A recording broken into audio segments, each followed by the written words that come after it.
Hello everyone, welcome to my channel. मैं हूं आपकी होस्ट रश्मि। आज मैं अपने गार्डन में नवंबर में हम कुछ सब्जियों को लगा सकते हैं जो हार्डी होते हैं और विंटर में भी अच्छे से चलते हैं। तो वो कौन सी सब्जियां हैं? मैं 2-3 सब्जियां ही लगाऊंगी, लेकिन आप लोगों को दिखाना चाहती हूँ कि मैं किस तरह उन्हें लगाती हूँ ताकि मुझे 100% सक्सेस मिले। तो आज हम ये कुछ सब्जियां लगाएंगे। चलिए चलते हैं हमारी वीडियो में। अगर आप लोगों ने नवंबर के टाइम में भी कोई सब्जी नहीं लगाई है तो इस वक्त मैं आप लोगों को कुछ सब्जियां दिखा रही हूं जो आप इस वक्त लगा सकते हैं। अगर देखें, वैसे तो सब्जियां अक्टूबर से ही लगनी शुरू हो जाती हैं। अगर आप सीड से लगाते हैं तो सीड की बुआई सितंबर से ही हो जाती है, क्योंकि सैपलिंग को थोड़ा सा गर्माहट की ज़रूरत होती है बढ़ने के लिए। और अगर बहुत ज़्यादा ठंड पड़ने लगती है और आप सीड से जर्मिनेट करते हैं तो विंटर में आप देखेंगे कि पौधों की ग्रोथ बहुत कम हो जाती है। अभी आप लोग सीड से बैगन टमाटर ना उगा के नर्सरी से उसके सीडलिंग लेके आएँ, वो सबसे अच्छा और कारगर तरीका होता है। मैं पिछले 2 सालों से ऐसा ही कर रही हूँ और इसमें रिज़ल्ट भी बहुत अच्छे मिलते हैं और ज़्यादा चिंता करने की ज़रूरत नहीं होती। अदरवाइज़ जब हम सीड से इस वक्त उगाते हैं पौधे तो बहुत एक्सपर्ट होते हैं, वो ही उन्हें संभाल पाते हैं। जो बिगिनर्स हैं और जिन्होंने अभी अभी बागवानी शुरू की है उनको बहुत सारी प्रॉब्लम्स फेस करनी पड़ती हैं। इसलिए देखें, मैं नर्सरी से ये बैगन और कुछ टमाटर के सैपलिंग लेके आई हूँ। इस तरह से ये आप 1 महीना आगे हो जा रहे हैं। जैसे ये सैपलिंग जब ये सीड से ग्रो हुए होंगे तो इसमें 1 महीने में ये इतने बड़े होते हैं। तो आपने टाइम को 1 महीने आगे कर दिया है। तो अब क्या करना है, इस तरह के अगर हम सैपलिंग लाते हैं तो ये बहुत हार्डी होते हैं और सरवाइव कर जाते हैं बहुत आराम से। इसके लिए हमें मिट्टी कैसी बनानी है, इस समय आप बैगन और टमाटर ये 2 चीज़ तो ज़रूर ही लगाएं अगर आप गमले में लगा रहे हैं। तो आज मैं इन्हीं 2 चीज़ों के बारे में आप लोगों को बताऊंगी, बैगन और टमाटर। मिर्ची, चूँकि विंटर में जहाँ मॉडरेट क्लाइमेट है वहाँ आप इस वक्त मिर्ची भी लगा सकते हैं, लेकिन मिर्ची लगाना अभी इस वक्त थोड़ा रिस्की है। उसमें बहुत सारे रोग आने लगते हैं और फिर विंटर में प्रोडक्शन बिल्कुल रुक जाता है। फिर आपको फरवरी मार्च का इंतज़ार करना पड़ेगा। तो अगर आपके यहाँ 4-5 घंटे की धूप आती है तो आप इसी वक्त जाएं नर्सरी, सैपलिंग लेके आएँ, छोटे छोटे पौध, और उसे लगाएं। तो आप बेफिक्र होकर पूरी सर्दियाँ उसके मज़े ले सकते हैं। तो देखें, इसके लिए सबसे पहले मिट्टी हमें किस तरह से प्रिपेयर करनी है वो देखें, और कितना बड़ा हमें पॉट साइज़ लेना है वो भी बहुत इम्पॉर्टेंट है। हर सब्जी के लिए पॉट साइज़ अलग अलग होता है। मिनिमम आप कितने में लगा सकते हैं, मैक्सिमम कितने में लगा सकते हैं, ये जानकारी होनी भी बहुत ज़रूरी है। तो देखें, अभी ये मेरे पास एक खाली पड़ा हुआ पॉट था। ये तकरीबन 12 इंच का पॉट है और मेरे पास ये 10-10 इंच के 2 और पॉट हैं। तो मेरे पास अभी 3 बैगन के प्लांट हैं। तो मैं एक 12 इंच में और एक 10-10 इंच में लगाऊंगी। 10 इंच में भी आप लगा सकते हैं। और अगर आपके पास 14 इंच का गमला है तो सबसे बढ़िया, बैगन बहुत बढ़िया होते हैं। और अगर आपके पास ड्रम है तो आप 2-3 प्लांट एक साथ लगा सकते हैं। या 24 इंच के, जैसे देखें ये जो मेरा गमला है ये 24 इंच का है तकरीबन, इसमें आप 4 प्लांट बैगन के लगा सकते हैं और बहुत बढ़िया फ्रूटिंग होगी। तो आपको पता चल गया होगा कि किस साइज़ के पॉट में हमें कितने प्लांट लगाने हैं और कैसे लगाने हैं। तो अब देखें, अब आती है मिट्टी की बारी। मिट्टी हमें कैसे बनानी है। अगर आप रिच मिट्टी बनाएंगे तभी आपको बहुत अच्छा प्रोडक्शन मिलेगा, प्लांट मजबूत होगा, कीड़ों का अटैक कम होगा। अदरवाइज़ आप लोग जानते होंगे कि जब हम बैगन लगाते हैं, जो हम मार्केट में से बैगन लेके आते हैं, सब्जियां जो लेके आते हैं, उसमें इतने पेस्टिसाइड होते हैं कि मेरा तो मन ही नहीं करता बैगन खाने का, क्योंकि सबसे ज़्यादा कीड़ों को अट्रैक्ट जो वेजिटेबल करता है वो बैगन ही है। लेकिन आप लोगों ने अगर मेरी हार्वेस्टिंग देखी होगी पहले, तो मैं बहुत कम स्प्रे करती हूँ बैगन में, क्योंकि मिट्टी बहुत बढ़िया बनी होती है। तो देखें, ये मेरे गार्डन की ही सॉइल है। अगर आप लोग फर्स्ट बार सॉइल बना रहे हैं तो उसमें थोड़े से सैंड का इस्तेमाल करें। मैं नहीं करूँगी क्योंकि मेरी मिट्टी में सैंड ऑलरेडी मिला हुआ है। प्लास्टिक के गमले में अगर आप वेजिटेबल लगाते हैं तो आप विशेष ध्यान रखेंगे उसमें। देखें, यहाँ मैंने 4 छेद इसमें किए हुए हैं, 4 होल हैं। आप चाहें तो आप इसमें और भी कर सकते हैं, उससे आपकी जो पानी का ड्रेनेज सिस्टम है वो बिल्कुल सही रहेगा। ये देखें, और यहाँ देखें नीचे में मैंने कितनी सारी मिट्टी की ये ठिकरियाँ रखी हुई हैं। तो इस तरह से आपको भी करना है ताकि होल ब्लॉक ना हो। देखें इतनी सारी। जब भी आपके मिट्टी के पॉट टूटें या फिर आपके पास दिए हों, अभी दीपावली के बाद बहुत सारे दिए लोगों के पास रहते हैं, उन सबको आप गार्डनिंग में इस्तेमाल कर सकते हैं। तो सबसे पहले तो हमें इसके छेद को बंद कर देना है। अगर आपके पास ग्रो बैग है तो आप उसमें भी इसी तरह से लगा सकते हैं। नीचे के होल का विशेष ध्यान रखें, बहुत सारे होल करें।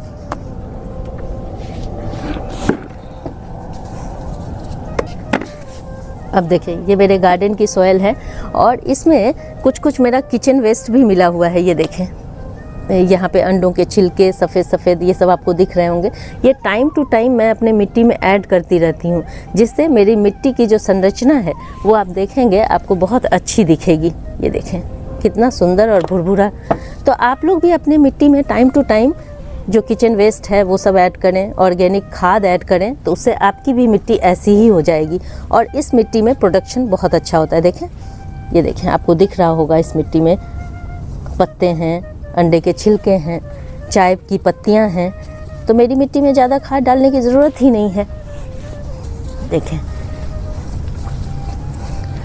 अब इसमें सबसे पहले जब भी आप सब्जियों के लिए मिट्टी बनाते हैं तो नीम की खली उसमें ज़रूर डालें, क्योंकि ये सब्जियां बहुत ज़्यादा कीड़ों को अट्रैक्ट करती हैं। मिट्टी में भी बहुत सारे ग्रब्स हो जाते हैं, बहुत सारे मिट्टी जनित रोग होते हैं। उसको ये नीम की खली हर गार्डनर को रखना बहुत ज़रूरी है।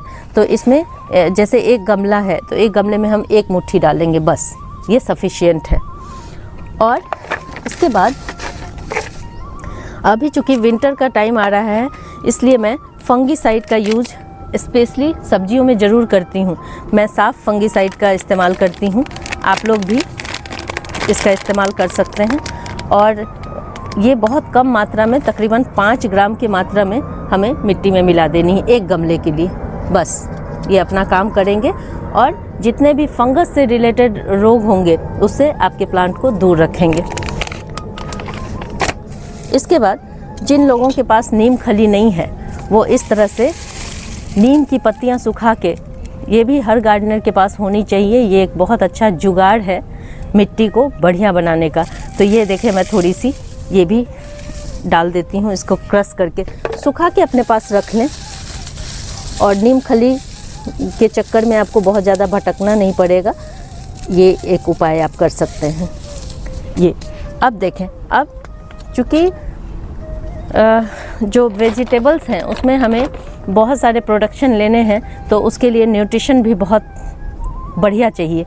तो मैं जो इसका मिट्टी का रेशियो रखूँगी शुरुआत में वो तकरीबन 60-40 का रखूँगी।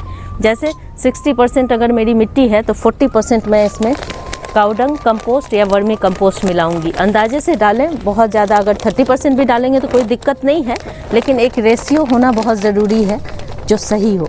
ये देखें ये 40% के करीब हमारी ये वर्मी कंपोस्ट मैंने डाल दिया है। वर्मी कंपोस्ट आपको किसी भी नर्सरी में अवेलेबल हो जाएगी। तो सब्जियों में कंजूसी बिल्कुल ना करें, नहीं तो आपकी सब्जियां अच्छी नहीं होंगी। अब इसे हम अच्छी तरह से मिला देंगे।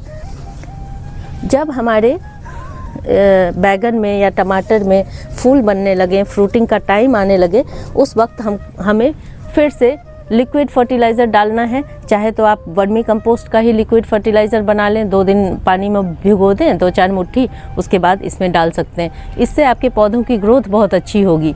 और हर 15 दिन के अंतराल पे आपको ये चीज़ें रिपीट करनी है। अब हमें इस तरह से पॉट से निकाल करके जब हम मिट्टी बनाते हैं तो इसमें हवा लग जाती है और मिट्टी हमारी बढ़िया हो जाती है। चाहती तो मैं पॉट में भी लगा सकती थी सीधे सीधे, लेकिन ये तरीका ज़्यादा बेहतर है कि आप मिट्टी को थोड़ी सी हवा लगा लें। अब हमें ये देखें पौध बहुत हेल्दी और बहुत बढ़िया है। ये बैगन की पौध है, इसे आराम से इसके रूट को डिस्टर्ब नहीं करना है, हमें आराम से निकाल लेना है इसे।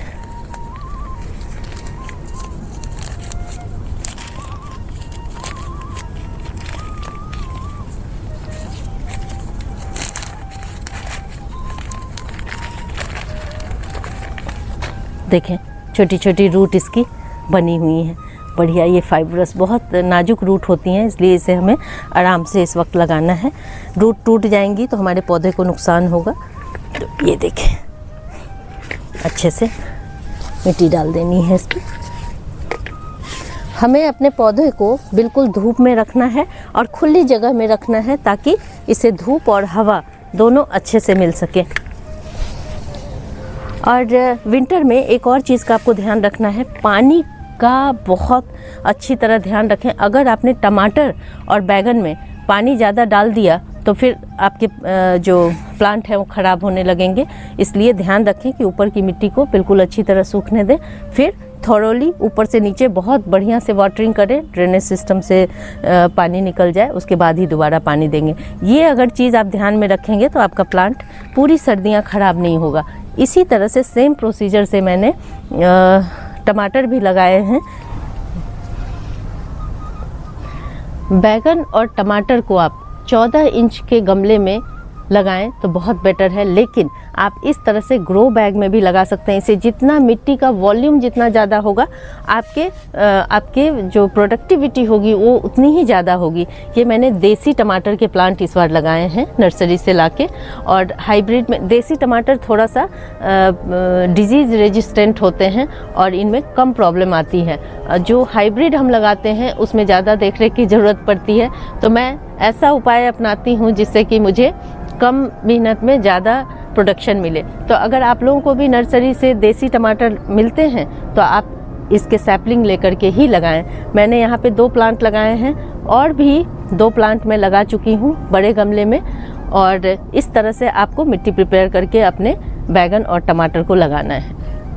सेम प्रोसीजर से मैंने 2 और प्लांट लगाए हैं और वो इस बड़े ग्रो बैग में लगाई हूँ। देखें इसमें कैसे लगाई हूँ, देखें इसमें सेम प्रोसीजर है। मिट्टी में जो चीज़ें मैंने डाली हैं वही डाली हैं, लेकिन इसमें नीचे पूरा कचरा भरा हुआ है मेरे गार्डन का, और मैं देखती हूँ इसका रिज़ल्ट क्या होता है। ये 2 टमाटर के, ये भी देसी टमाटर ही हैं। और यहाँ देखें 2 छड़ थी मेरे पास लोहे की, उसको मैंने सपोर्ट के लिए डाल दिया है। जैसे जैसे आपका प्लांट बड़ा होगा आपको इसके लिए एक सपोर्ट सिस्टम भी डेवलप करना पड़ेगा। तो इस तरह से, और फुल सन में रखना है आपके प्लांट को। इस तरह से देखें, और जैसे जैसे आगे ग्रोथ होगी मैं इसके बारे में सारी जानकारी आप लोगों को देती रहूँगी। और आप सेम प्रोसीजर से चेरी टोमेटो भी लगा सकते हैं। देखें चेरी टोमेटो मेरे गार्डन में अपने आप उगाए थे, जिसको मैंने सेम प्रोसीजर से यहाँ पे इसको रीप्लांट कर दिया है। देखें, और 2 प्लांट मैंने उधर भी लगाए हैं बड़े गमले में। अगर आपके पास इस तरह के बड़े गमले हों 20 इंच के, तो आप 2 प्लांट एक साथ लगा सकते हैं। थोड़े बड़े होंगे तो इसमें भी मैं सपोर्ट लगा दूंगी। ये चेरी टोमेटो के प्लांट हैं, आप देख सकते हैं। ये 4-4 इंच के थे जब मैं इस प्लांटर में उसे रिपॉट की हूँ। तो इस तरह से आप अपने टमाटर के पौध और बैगन के पौध को लगा सकते हैं विंटर के लिए, और बहुत बढ़िया चलेंगे। अभी भी कोई टाइम ज़्यादा लेट नहीं हुआ है। आप नर्सरी जाएं, पौध लेके आएँ। अगर मान लें कि नर्सरी में अगर आप को छोटे पौध मिलते हैं और बड़े पौध मिलते हैं, तो बड़े पौध लेकर के आएँ, उससे बहुत जल्दी आपका अच्छे से प्लांट सेटल हो जाएगा। मेरे प्लांट बहुत अच्छी तरह से लग गए हैं, और इसे मैंने उसी लोकेशन में रखा है जिसमें धूप बहुत अच्छी आती हो। और देखें इसमें एक बार अच्छे से पानी डाल दूंगी, उसके बाद मैं इसमें करीब 1 सप्ताह के बाद, धूप की इंटेंसिटी पे डिपेंड करता है, अगर धूप बहुत ज़्यादा हुई तभी पानी डालूंगी, अदरवाइज सैपलिंग छोटे हैं। इस समय अगर हमने भर भर के इसमें पानी देना शुरू किया तो हमारे प्लांट ख़राब हो जाएंगे।